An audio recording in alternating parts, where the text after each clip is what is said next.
بد نظری کے نقصانات میں پہلا نقصان جو ہے وہ یہ ہے کہ یہ اللہ تعالیٰ کی نافرمانی ہے، یہ اللہ تعالیٰ کی نافرمانی ہے۔ تو نافرمانی خداوندی سے ڈرنا چاہیے۔ کیوں؟ اللہ خود کہہ رہا ہے، قل محبوب ان کو کہہ دو، للمؤمنین یغضوا من ابصارہم، ان ایمان والوں کو کہہ دو کہ اپنی نظروں کو جھکا لو۔ یہ اللہ اپنے حبیب کے واسطے سے مجھے اور آپ کو کہہ رہا ہے، قل للمؤمنین، محبوب ان ایمان والوں سے کہہ دو، یغضوا من ابصارہم، جھکا لو، نیچے کر لو اپنی نگاہوں کو، اپنی آنکھوں کو۔ اب یہ قرآن مجید کی آیت ہے، اور جو بات قرآن مجید کی آیت سے ثابت ہو اس کو کہتے ہیں نص قطعی سے ثابت ہونا، اور نص کا انکار وہ کفر ہوتا ہے۔ نص کا انکار میں یہ مانا کہ اس کو تسلیم، میں نہیں مانتا کہ اللہ کا ایسا کوئی حکم ہے، تو ایسا آدمی دار اسلام سے خارج ہو جاتا ہے۔ ہم اگرچہ زبان سے یہ نہیں کہتے کہ میں نہیں مانتا، یہ بھی کوئی اللہ کا حکم ہے، قرآن کی آیت کا ہم اس طرح انکار نہیں کرتے، لیکن اپنے عمل سے یہی ثابت کرتے ہیں کہ میں نہیں مانتا۔ اگر یقین کامل ہوتا تو حکم خدا بندی ہے۔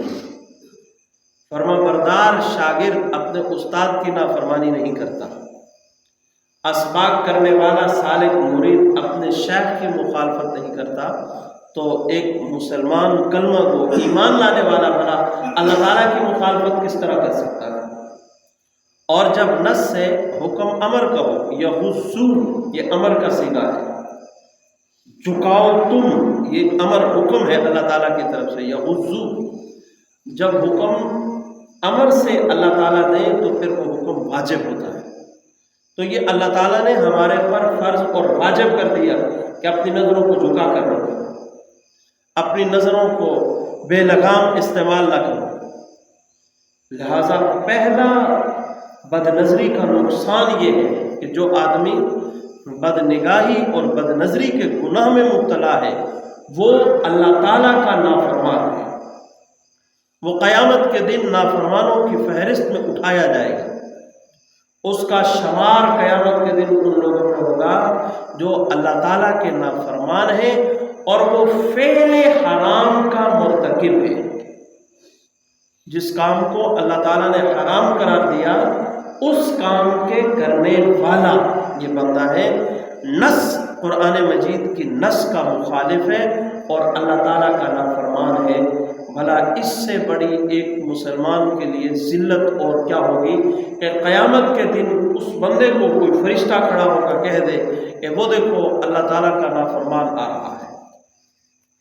اس دن کی ذلت اور رسوائی بہت بڑی ذلت اور رسوائی ہے۔ تو ہمیں ہر وقت اس بات کا استحضار کرنا چاہیے، جب بد نظری بد نگاہی کا موقع سامنے آئے تو ہمیں اپنے ذہن میں یہ بات حاضر کر لینی چاہیے کہ اگر میں نے نظر کو اٹھا لیا تو میں اللہ کا نافرمان ہوں، اس عظیم ذات کا نافرمان بن جاؤں، اس عظیم پروردگار کے نافرمان بندوں میں میرا شمار ہو جائے گا اگر میں نے اپنی نظر کو اپنی مرضی سے استعمال کیا۔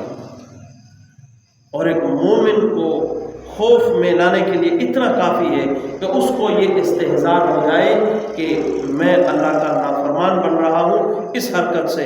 اگر بوقت بدنگاہی ہمارے دل کے اندر یہ بات آ گئی تو امید یہ ہے کہ نظر نہیں اٹھے گی، نظر نہیں اٹھے گی۔ کم از کم مجلس ذکر میں شرکت کا ہمیں یہ فائدہ تو حاصل ہو کہ ہم موقع پر جب شہوانی اور شیطانی اور نفسانی شہوات جو ہے وہ ہمیں گھیر رہی ہوں، اس وقت ہمارے دل کے اندر یہ ذہن کے اندر یہ بات آ جائے کہ یہ میرے اللہ کی نافرمانی ہے، اور بس یہ سوچ کر میں اپنی نظر کو جھکا لوں۔ واللہ یہ ایسا بندہ ہے کہ اللہ کے فرشتے بھی اس پر فخر کریں۔ کیا کمال مومن ہے اور اصلی مرد ہے۔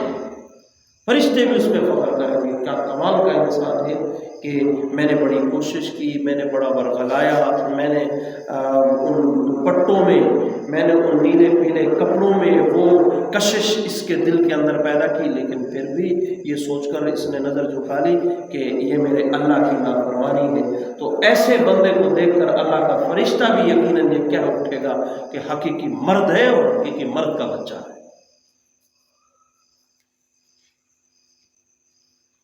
کاش کہ ہماری گفتگوؤں میں، ہمارے بیانات میں درد کی بہت ضرورت ہے۔